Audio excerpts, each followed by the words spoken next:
보세요. 우리가 이 땅에 존재하는 이유를 그저 그렇게 세상 일만 열심히 하다가 떠나야 한 건지, 우리들의 생명을 이 세상에 보내면 무엇인가 할 일 있잖아요. 내게 주신 사명은, 내게 주신 사명은 잊지 말아요, 잊지 말아요. 이 생명 존재하는 이유를 기억해야만 해요. 할렐루야 찬양은 하나님께 영광은 주의 이름을 증거하는 것이 우리의 존재의 이유랍니다.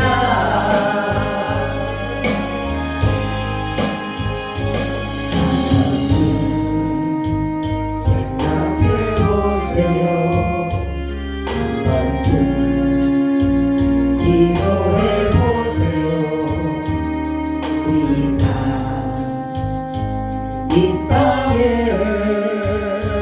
존재하는 이유를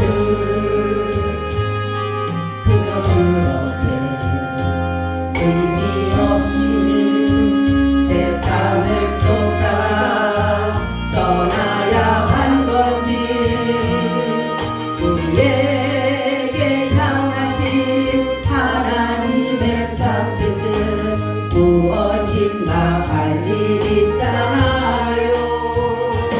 내게 주신 사명은, 내게 주신 사명은 잊지 말아요, 잊지 말아요. 이 생명 존재하는 이유를 기억해야만 해요. 할렐루야 찬양은 하나님께 영광을 주의 이름을 증거하는 것이 우리의 존재의 이유랍니다.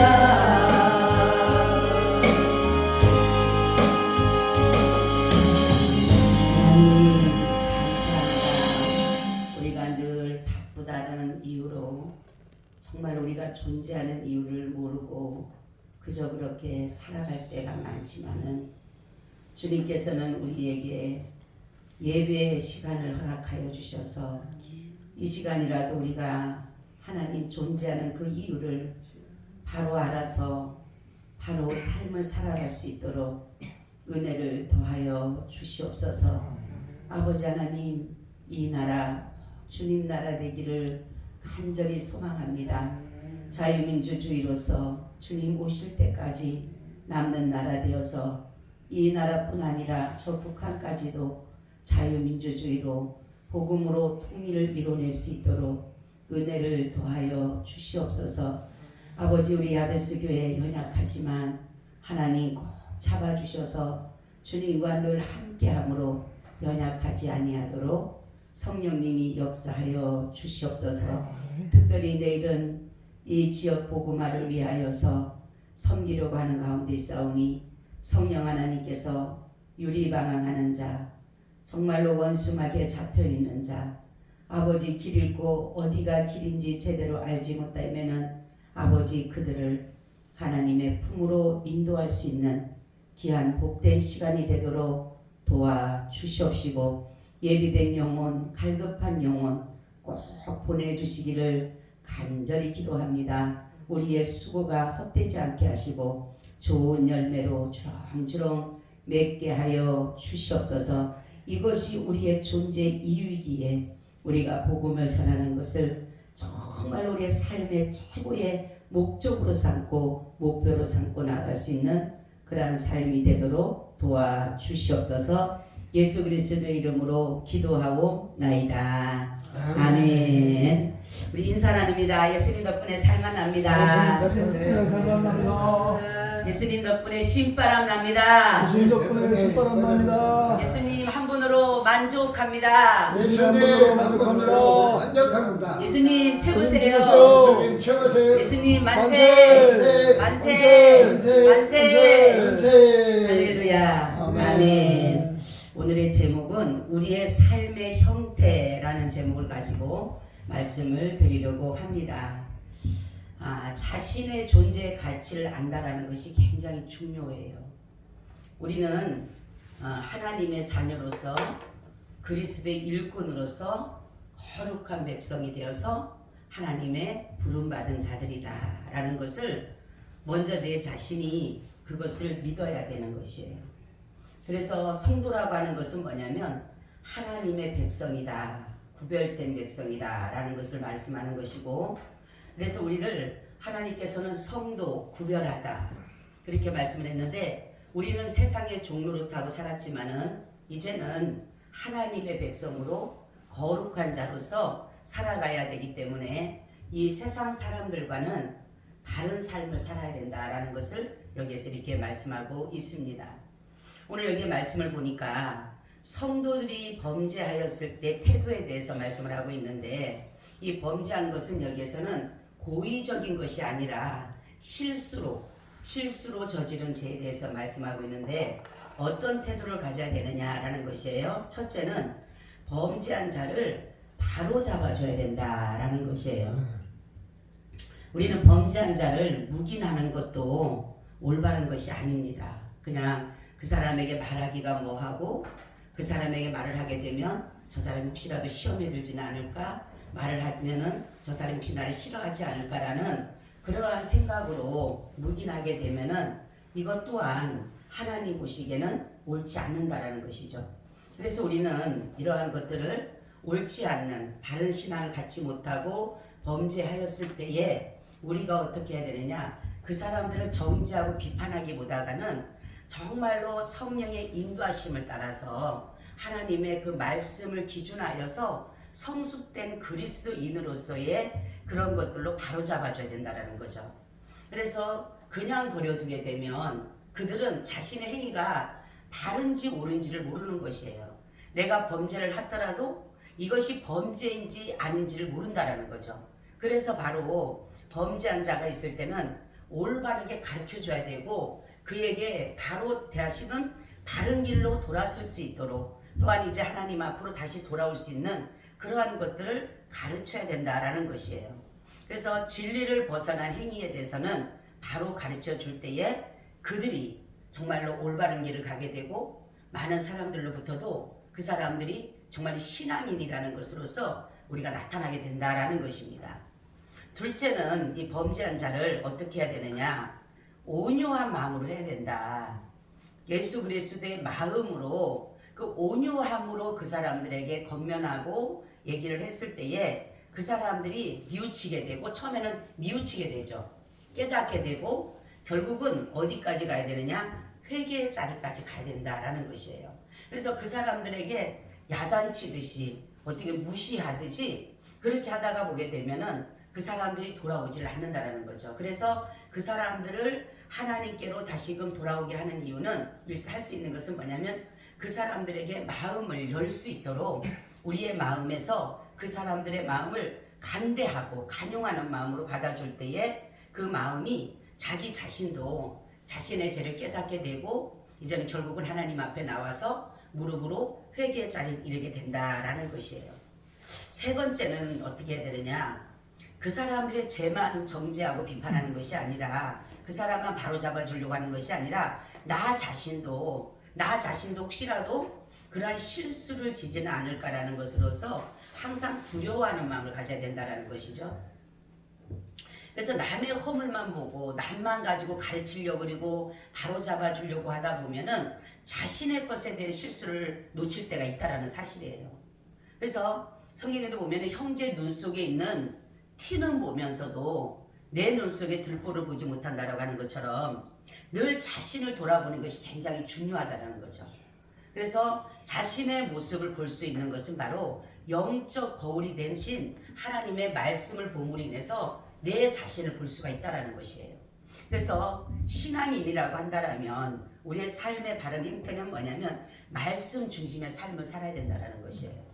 많은 신앙인들을 보게 되면 말씀이 없다 보니까 그냥 기도는 열심히 하고 찬양은 열심히 하고 하는 것 같지만 말씀의 뿌리가 없고 근원이 없는 것이에요. 모든 근원은 말씀이에요. 말씀. 그러니까 말씀 속에서 거기서 양분도 나오고 말씀 속에서 거기서 놀라운 능력도 나오는데 말씀이 없이 하다가 보니까 결국은 어려움이 오게 되니까 잡고 갈 것이 없다라는 것이에요. 그래서 우리는 바로 뭐냐면은 내 자신이 먼저 남들을 가르치고 남들을 바른 길로 옳은 길로 인도하기 위해서는 말씀이 내가 있어야 되는 것이에요. 그래서 말씀이 없이 사람들을 갖다 끌고 가는 것은 잠깐은 될 수 있지만 그것이 결국은 능력으로 나타나지가 않는다라는 것이에요. 그래서 바로 뭐냐면은 그 사람들에게 내가 말하기 전에 내 자신을 말씀에 비춰보는 것이 나는 과연 범죄하지 않았는가? 나는 과연 실수하지 않았는가? 자신을 돌아볼 수 있는 자기 성찰을 할 수 있는 그런 것이 굉장히 중요하다는 거죠. 근데 사람들을 보게 되면 자기에게는 굉장히 냉정하게 해요. 자신한테 굉장히 냉정합니다. 근데 자기 성찰은 자기를 냉정하게 보는 것인데 대부분 사람들은 자기에게는 굉장히 관대해요. 나는 괜찮아. 자기의 죄에 대해서도 관대하고 자기의 어떤 허물에 대해서도 관대합니다. 그런데도 남들에 대해서는 아주 냉정하게 판단하고 비판하게 되고 정죄하게 되는. 그러니까 이것은 바로 올바른 것이 아니라는 것이에요. 그래서 여기 보니까 자신을 돌아보아 너도 시험을 받을까 두려워하라. 아멘. 나 자신도 죄를 지을까봐 늘 조심해야 되는 것이에요. 내 자신을 돌아보는 사람처럼 중요한 것이 없다라는 거죠. 사람들은 나 자신을 보기보다는 남의 것을 먼저 보려고 한다라는 것이죠. 그러다 보니까 남의 허물이 보여지게, 남의 죄가 보여지게 되고, 남의 실수가 보여지게 되고, 이런 것들이 보이시다가 보니까 자꾸만 지적질하게 되고, 꾸지람하게 되고, 교훈한다고 가르친다고 하는데 그런 것들이 중요한 것이 아니라 내 자신이 먼저 말씀의 그릇에, 말씀의 거울에 비춰봐서 바르게 내가 가고 있는가, 나는 다른가 라는 것을 먼저 봐야 된다라는 것이에요. 그리고 또 여기에 보니까 짐에 대해서 나옵니다. 너희가 짐을 서로 지라 이렇게 말씀이 여기 있는데 너희가 짐을 서로 지라 그리하여 그리스도의 법을 성취하라 이러는데 이 짐은 첫째는 보면 짐을 서로 지라 이렇게 말 서로 지라. 그러니까 이것은 누가 어려움을 당하고 환난을 당할 때에 방관자가 되지 말고 우리는 같이 그들과의 아픔을 충분히 같이 할 수 있어야 된다라는 것이에요. 그러니까 대부분 사람들은 상대방의 아픔을 이해하지 못해요. 그러니까 들으려고 하지도 않아요. 왜냐하면 내 아픔이 더 큰 것처럼 더 막 얘기를 하는데 그러니까 그 사람들이 지금 많은 사람들이 외롭고 우울하고 공허하고 하는 이유가 뭐냐면 내가 누구에게 내 이 아픔을 얘기할 자가 없다라는 것이에요. 정말로 진지하게 들어줄 사람이 없다라는 것이에요. 어떤 사람 하나가 제가 그 말씀을 듣고 저도 회개를 했지만은 어떤 사람 한 사람이 자살을 하려고 목사님에게 전화를 한 거예요. 목사님들한테 목사님 난 도저히 이제는 너무너무 힘들어서 나는 죽어야 되겠습니다. 그러면은 7명의 목사님들이 다 가르치기가 바쁘더라는 거죠. 이 사람의 말을 듣지를 않고 그냥 가르치기 바쁜데 마지막 한 사람의 목사님에게 자기 가지고 있는 목사님들 그 리스트에서 이름에서 마지막 한 번에서 내가 이 목사님마저 그러면 난 정말 죽어야 되겠구나. 말할 수가 없는 거예요. 목사님들은 워낙 말씀 많이 하니까 그냥 막 말씀 가지고 막 창세기부터 요한계시록까지 막 하니까 뭐가 뭔지를 몰라. 나는 지금 아프고 나는 힘들고 굶어서 터지고 죽을 것 같은데 내 말은 들어줄 생각을 안 하고 그냥 목사님이 말씀하니까 결국은 그 한 목사님한테 전화하니까 형제님 오세요 그러더래요. 어디로 오시라 그러더래. 그래서 갔대요. 갔더니만에 이 사람의 말할 수 있도록 시간을 다 기다려주더라고요. 3시간을 했는데도 다 들어주시대요. 그리고 나니까 죽고 싶은 생각이 없더래요. 내 이 마음을 풀어서 그 사람에게 다 얘기를 해주니까 죽고 싶은 생각이 없더라는 거죠. 제가 그걸 보고 우리는 뭔가를 하면 이 상담자들도 보면요. 상담하면서 보면 상담사는 그 사람들이 말할 수 있도록 시간을 열어주는 최고의 상담자예요. 사실은. 우리가 먼저 뭐 말을 하고 그 사람에게 막 가르치는 그런 것이 상담자가 아니라 최고의 상담자는 들어주는 거예요. 들어주는 거예요. 공감해 주는 거예요. 그리고 순간순간 내가 당신을 듣고 있다는 걸 그렇군요. 아우 힘들겠네. 이렇게 거기에 하나의 추임새만 해줄 뿐인데 우리는 거기다 갖다 막 가르치려고 그러잖아요. 이거는 이래서 안 되고 저래서 안 되고 막 그냥 하다 보니까 그 사람들은 어때요? 너무너무 힘든 거예요. 그래서 바로 이 짐이 있을 때는 그 사람과 같이 나누어진다. 이런 것이 굉장히 중요하다는 거죠. 왜냐하면 혼자 이 무거운 짐, 혼자 견디기 어려운, 그러니까 가장 어려운 게 뭐냐 물어보니까 외로움이라고 그러더라고요. 외로움. 그렇죠? 이 외로움이라고 하는 것은요. 이거는 말로 할 수 없는 그 고통이라는 거죠. 고통. 아무도 나와 이 마음을 같이 해줄 수 없다라는 그 사실의 그 외로움이 말로 할 수 없는 고통이라는 거죠. 그래서 많은 사람들이 그 외로움에 의해서 자신이 우울해지고 그럼 결국은 이 생을 마감하는 사람이 거진 70-80%. 우리는 이 짐들을 보게 되면 이 짐들이 3가지의 짐이 있어요. 3가지의 짐. 첫째는 불필요한 짐이에요. 이거는 첫째가 어떻게 되냐면 인간의 실수를 볼 수가 있는데 내가 어떤 것을 잘못해서 실수를 전했어요. 그러면 나 자신도 고통이지만은 내가 다른 사람들의 그 받아야 될 상대방에 대한 그러한 마음의 짐까지 내가 가지고 간다라는 거죠. 그러다가 보니까 그렇다고 이게 범죄가 없어지는 건 아니잖아요. 내 실수가 없어지는 게 아니잖아요. 그래서 불필요하다는 것은 뭐냐면 이럴 때는 내가 누구에게 잘못을 해서 범죄를 했을 때는 실수를 했다라면 이럴 때는 여기에 대해서 괴로워하고 아파하고 힘든 것이 아니라 그 짐을 내가 고스란히 이기려고 하는 게 아니라 요새는 우리 성경에 우리가 사람 말도 있잖아요. 엎드려진 물을 다시 담을 수 없듯이 우리는 그럴 때 하나님 앞에 지혜를 구해서 이 물을 닦는 법을 알아야 된다. 물을 닦는. 그래서 실수를 하거나 내가 어떠한 것을 잘못했을 때는 내가 하나님 앞에 지혜를 구해서 그 사람에게 그 사람도 짐이 안 되고 나도 짐이 되지 않도록 그러한 것을 하는 것이 중요하다는 거죠. 그러니까 아무것도 우리는 보게 되면 할 수 없잖아요. 우리가 내가 이미나 저질러 놨고 이미나 엎어진 것이에요. 그런데도 내가 이걸 어떻게 할 수 없는 것을 우리 너무나도 많은 불필요한 것에 이 짐에 너무나도 많은 시간을 투자하고 있다는 거죠. 그러니까 몸이 힘든 거죠.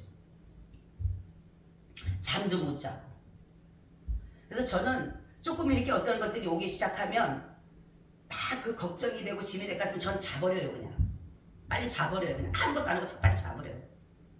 그러면 아침에 되면 이게 개운해지고 이 마음이 정리가 되고 머리가 정리가 되더라고요.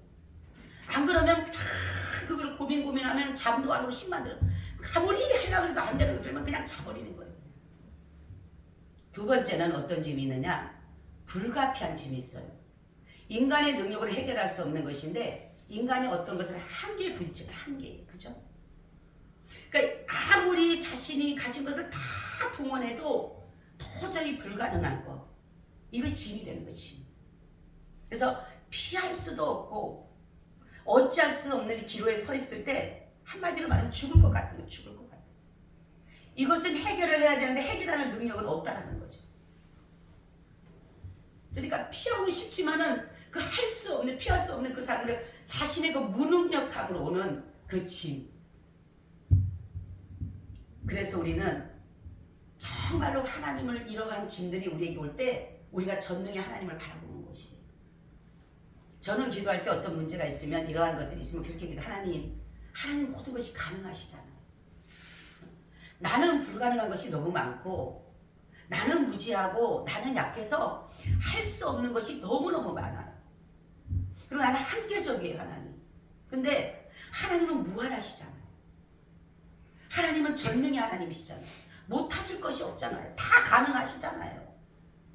그리고 저는 기도를 해요. 하나님 그러잖아요. 나는 너의 전능의 하나님이다. 전능의 하나님. 우리는 그 하나님의 그 전능성을 믿어야 되는 것이. 저는 어느 날 제가 목사 안수를 받아야 되는데 돈이 없는 거예요.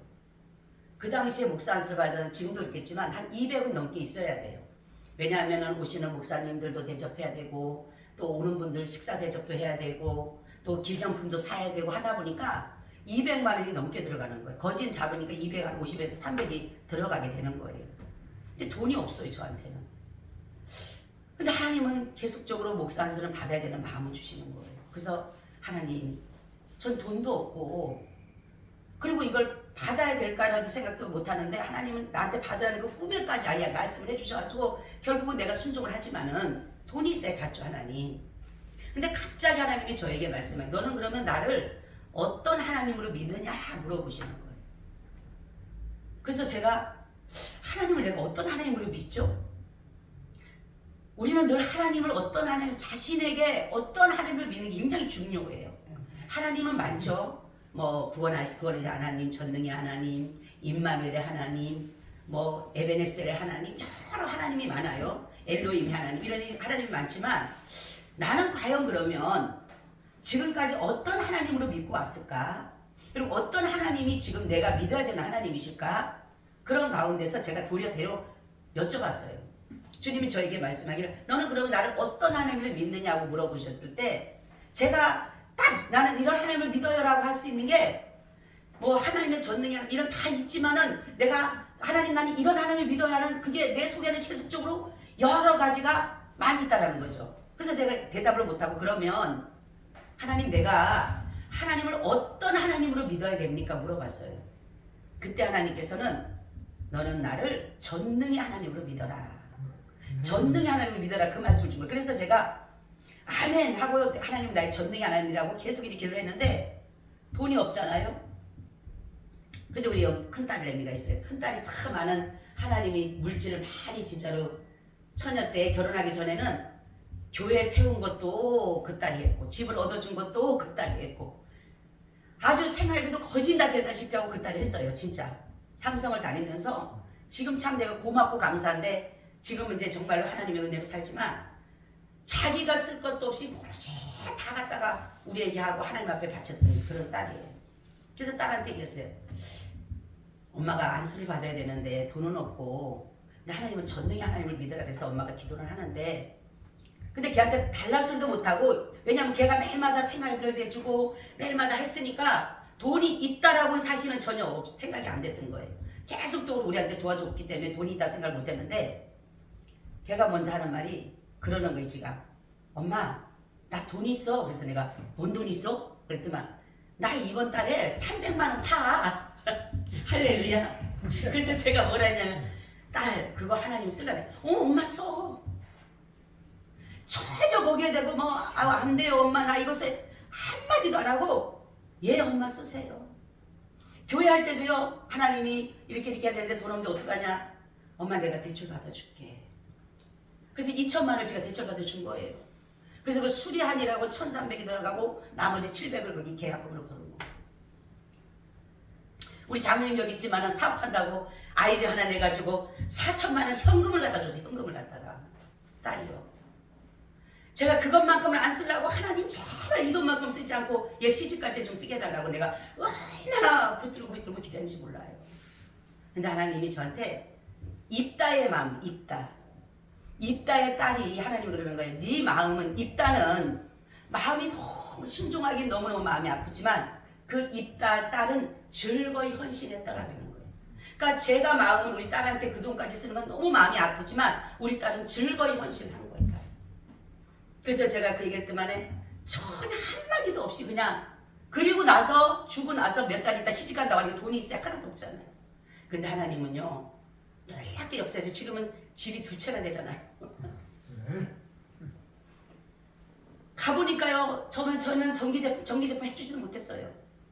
돈이 없어가지고. 근데 지금은 가보면요, 전기제품이 다 전기 얼마나 많은지. 그래서 내가 가보면은 내가 참 하나님의 은혜다. 이것이 하나님의 은혜라고 하는 게 뭐냐면 하나님의 그 전능하심을 믿고. 그래서 제가 그때 기도하면서 하나님 그래요. 하나님은 전능의 하나님이다. 그리고 매일마다 기도했는데 생기는 건 없지만은 그것만 기도한 거예요. 하나님, 난 하나님은 전능한 하나님 믿습니다. 하나님은 전능한 하나님 믿습니다. 근데 딸한테 얘기하니까 딸이 나 있어 엄마. 나 이번 달에 재형저축 300만 원 다. 그러니까 엄마 갖다 써.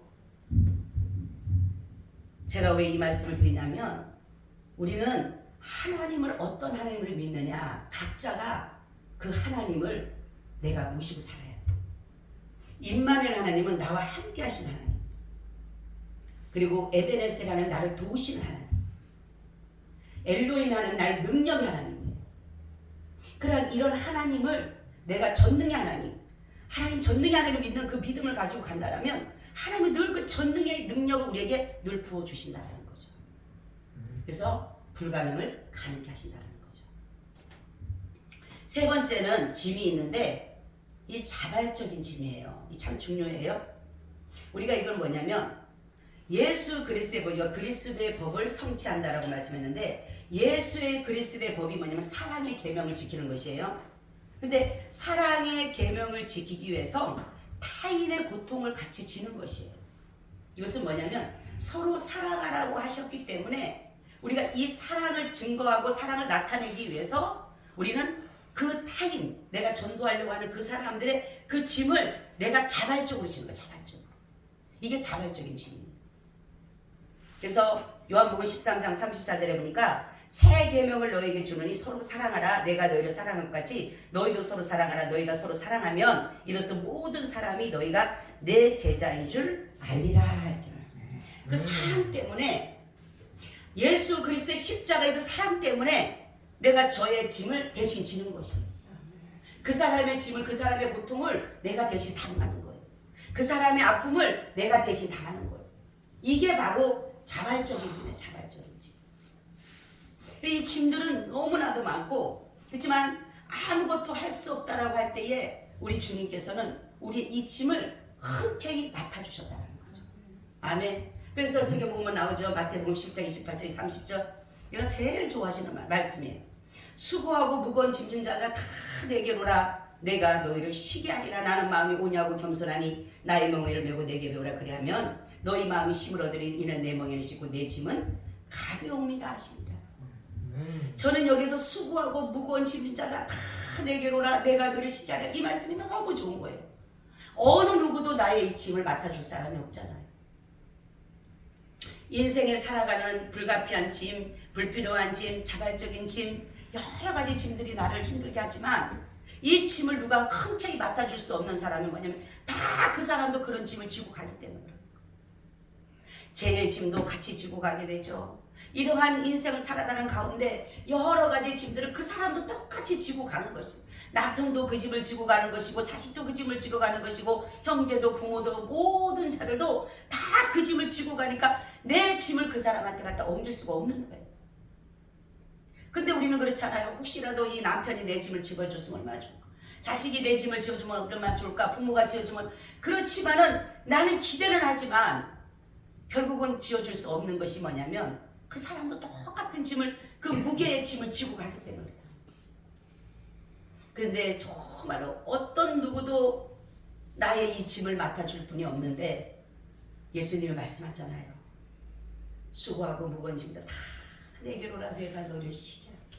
맡기라는 거예요. 너의 짐을 여호와께 맡기라는 거예요. 누가 맡겨줍니까?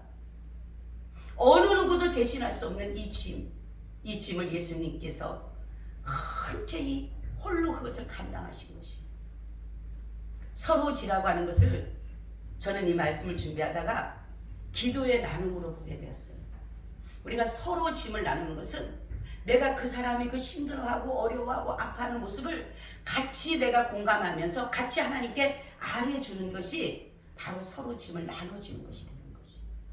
그래서 우리는 같이 나누면서 어떠한 문제가 있을 때 홀로 끙끙거리는 것이 아니라 기도를 나누는 것입니다. 나 이런 점이 너무너무 힘들어요. 그러면은 한마디라도 해주거든요. 한마디라도. 그 사람의 말의 부탁을 한 번이라도 생각이 나니까 한 번이라도 기도하게 되는 것이래요. 기도는 뭐냐면 강력한 무기예요. 무기. 그래서 어떤 것도 파쇄하는 능력이 바로 기도에 있습니다. 기도에. 그래서 우리는 기도할 때에 하나님과 깊은 교제를 하게 되고 기도할 때에 하나님의 그 뜻을 알게 돼요. 왜냐하면 우리는 모르는 하나님의 그 세계를 모르지만은 기도할 때에 하나님은 그 우리에게 그 하나님의 깊이를 우리에게 알려주신다는 거죠. 그래서 만약 우리가 쉬지 말고 기도하라는 것은 뭐냐면 하나님과 늘 교제하라는 거예요. 교제. 쉬지 말고 늘 교통하고 교제하라는 것을 쉬지 말고 기도하라는 것이에요. 오죽하면은 사무엘은 기도하다 쉬는 것도 죄로 여겼어요. 죄로. 우리에게 기도를 주셨다라는 거 너무 감사하지 않아요? 저는 그래요. 내가 살아가는 모든 통로, 내가 숨을 쉴 수 있는 모든 것, 저는 예배라고 생각합니다. 그렇지 않으면 예배가 없다라면 살 수가 없을 것 같아요. 이 세상을 바라보고 내 삶을 바라보면 어느 것 하나도 내가 살았다라고 할 수 있는 게 아무것도 없어요. 그래서 바로 이 예배가 있다는 사실이 너무너무 감사해요. 내 숨통이 트이는 것 같아요. 만약에 예배가 없다라면 우리가 만약에 정말 예배를 드릴 수 없다라면 이 숨을 쉴 수가 없을 것 같아요. 하나님이 그래서 그랬잖아요. 처음에 우리에게 숨을 불어넣으셨다라 생기를 불어넣으셨다 그랬잖아요. 그리고 성령을 부어주시면서 숨을 들어주셨다 그랬거든요. 바로 뭐냐면은 예배 가운데 성령이 임하는 거예요. 성령이 임하니까 성령은 어떤 분이 하나님의 영으로서 어떤 일을 하시냐면 우리에게 능력을 부어주시는 다이나마이트 같은 능력을 부어주시는 할 수 없는 것을 할 수 있게끔 해주는 거예요. 제가 열왕기상 상하 역대 말씀을 읽다 보니까 아비야라는 사람이 유다 왕이에요. 그리고 여로보암은 어디입니까? 북이스라엘이에요. 그런데 여기는 지금 여기의 사람들은 40만밖에 안 돼요. 아비야는. 근데 이쪽은 80만이에요. 어디가 이겨요? 어디가 이겨요? 우리가 보면 80만이 이기죠. 근데 하나님은 이 아비야가 하나님을 저쪽 의지하고 기도를 합니다. 그러니까 하나님께서 40만이 80만이 이겨요. 그거를 제가 보면서 맞아. 하나님의 그 성령의 능력이 임하게 되면 할 수 없는 내가 할 수 있는 자로 바꿔지는 거야. 그래서 하나님 말씀에 내게 능력 주시는 자 안에서 내가 모든 것을 할 수 있는 것은 성령이 내게 임하게 되면 권능을 받게 되는 거예요. 그래서 우리는 반드시 성령의 지배와 그 은혜 아래 살 수 있는 길은 뭐냐? 우리가 하나님 안에 거하는 거예요. 하나님 안에. 그리스도 안에. 이번 주 설교는 그 제목이 그거예요. 잃어버린 하나님의 형상을 되찾자. 우리는 잃어버렸어요. 하나님의 형상을 다 잃어버렸어요. 하나님이 처음에 우리를 만드신 정말로 창조하신 그 목적을 다 잃고 살아가는 거예요. 그걸 다시 회복해야 돼요. 회복해야지만이 내가 행복한 거예요. 내가 회복해야지만이 내가 성공한 거예요. 회복해야지만이 내가 치유가 된 것이에요. 그래서 우리는 늘 우리의 삶의 형태, 오늘 말씀은 성도라면 범죄한 자가 있을 때 그들을 잘 온유한 마음으로 바로 가르쳐서 그 사람이 바로 돌아설 수 있도록, 그리고 나 자신도 혹시라도 그런 죄에 거하지 않도록 늘 나 자신을 돌아볼 수 있고, 또한 짐을 서로 나눠주고, 그것이 뭐냐면 기도의 짐을 서로 나눠주고, 그리고 정말로 하나님 앞에 모든 삶을 내어 맡길 때에 하나님 우리의 삶을 온전히 주장해 주실 줄로 믿습니다. 아멘. 주님 감사해요. 오늘도 이곳에 함께하여 주시옵소서. 예수 그리스도의 이름으로 기도하옵나이다. 아멘. 우리 찬송가 아버지, 우리 231장을 드리겠습니다.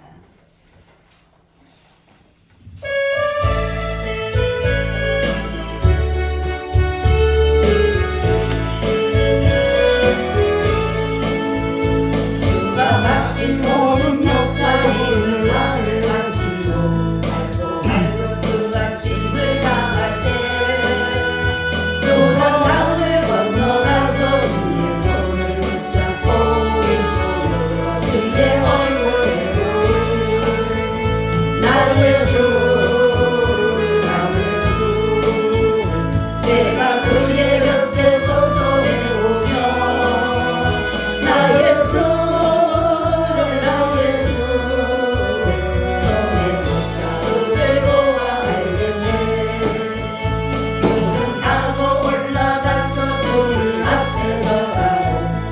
기뻐하실 그 얼굴을